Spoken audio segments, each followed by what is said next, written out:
All right. So presentation two, obviously looking at coaches' perceptions on athlete self-report measures. We'll go to a little PowerPoint now. That come up? Okay. All right. So again, just wanted to talk about my purpose, okay, to examine how athlete self-report measures are utilized and regarded by sport coaches and strength and conditioning professionals in American college athletics. So revised my 3 research questions. They're in front of you now. What are perceptions of American college coaches on usage of ASRMs? What are the expected benefits or negative consequences associated with implementing an ASRM? And how do coaches use the results of ASRMs to inform their practices? So going through this process kind of changed up the approach a little bit and got a little further understanding on the grounded theory approach. So we will use I will use a semi-structured in-depth interview with open-ended questions, and we'll go over those in a little bit. But the setting, we're just going to use the university that I'm currently at, Campbell University. The participants will be 3 strength and conditioning professionals with varied experience. So part of what I gathered last time was that, just to see what people who are using ASRMs thought would probably not give us a good representation of why or why not they're being utilized. So one coach has very strong background in implementing athlete self-report measures, probably about 5 years of experience there. One coach has used them sparingly, and as of right now, he's not using any with any of his teams. And then one coach hasn't used them at all. Okay. So just during the legwork of this, I haven't had a chance to schedule these interviews, or I've been able to schedule them. I haven't been able to execute them. So tomorrow I have one interview. I have another interview on Tuesday, the 31st.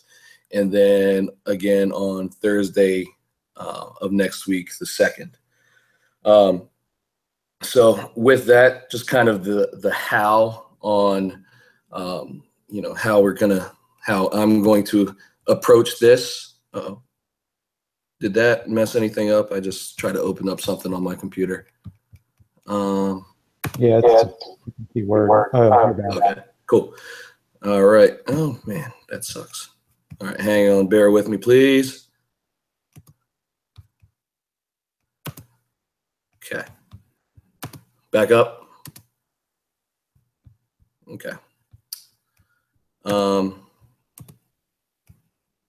So going back to the how on what we're going to do here, this is all obviously preparatory phase, looking forward.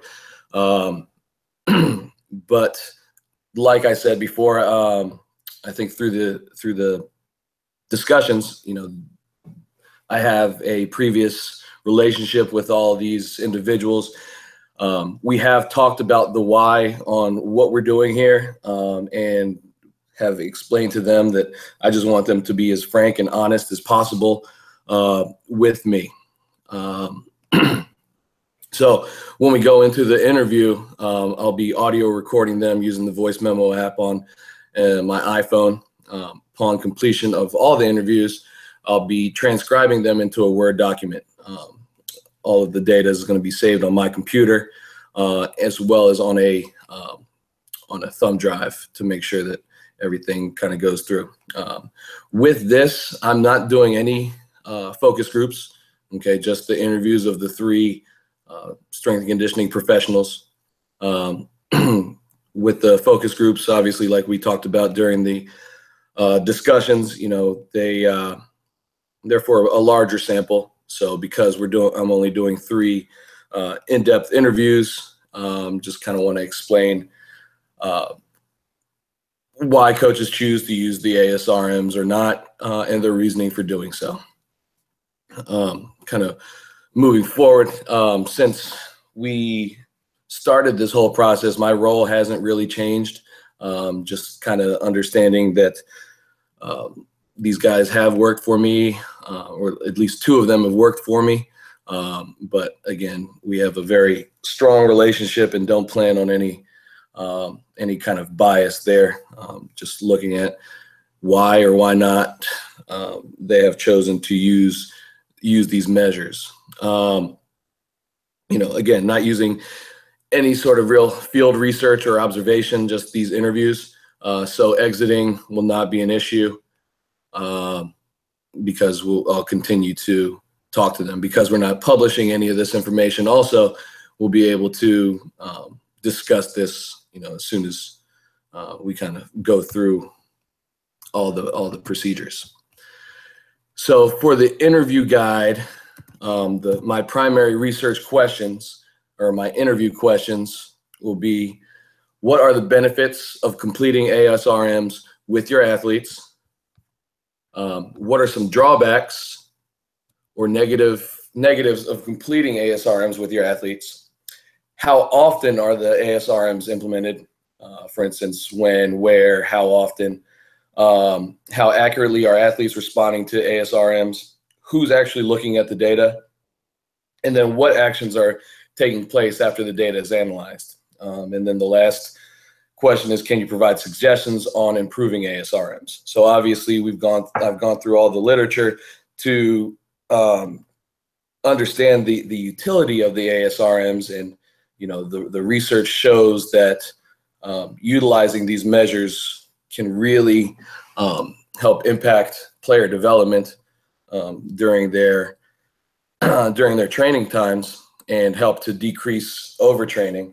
So like I said, the end goal is to see why or why not these coaches chose to utilize the ASRMs, and also figure out their perceptions on them. So that's pretty much all the changes that we've made. Obviously, there's a lot of hypotheticals that can go into something prior to, actually executing the interview. But I mean, obviously, I'll have more once I start the interviews. So that is that. So I will take questions now. I have a question. Yep. About how long do you think that your interviews are going to take? I know you already said that you did one, but. Yeah, so 20 to 30 minutes. A lot of this stuff was drawn from a previous report done by Stahl that looked at high-level Australian national teams, and she gave them about 20 minutes. Because I have a relationship with these guys, I want to make sure that I'm given a full 30 minutes to sit down and discuss. You had some example questions listed there. Do you think it'll be more of a open conversation, or do you plan to make sure you hit all those bullet points and cover that information? Or do you want to just kind of free flow it and see how it goes? The goal is to definitely hit all the research questions that I've listed there. The one is pretty short answered, so hopefully that that one doesn't take too long. But definitely want to have conversations from the individual questions, but we'll cover all 7. When you had a question that said, how accurately are athletes responding to ASRMs? Mm-hmm. Are you looking for how accurately the strength and conditioning professional thinks that the athletes are responding, or are they actually trying to measure how accurately the athletes are responding in some other way? So with one team, our men's basketball team, we're taking quantitative measures of player load during their practice. So with that specific team, we'll be able to kind of look back and forth between whether they are actually utilizing or the athletes are being honest with how they're reporting. So that's one instance, but everything else is just going to be based on what the strength and conditioning coach kind of gathers.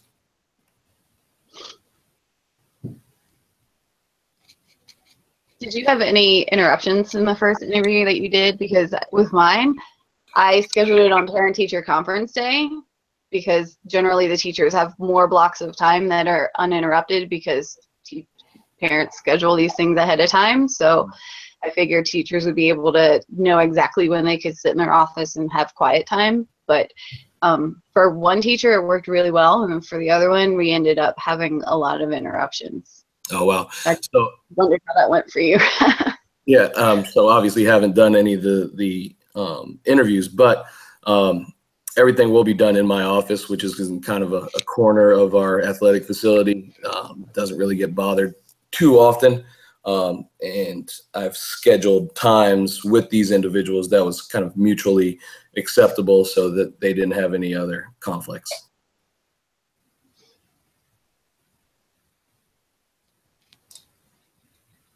All I got. Yeah, I don't have any other questions. All right. Well, thank you guys. Okay.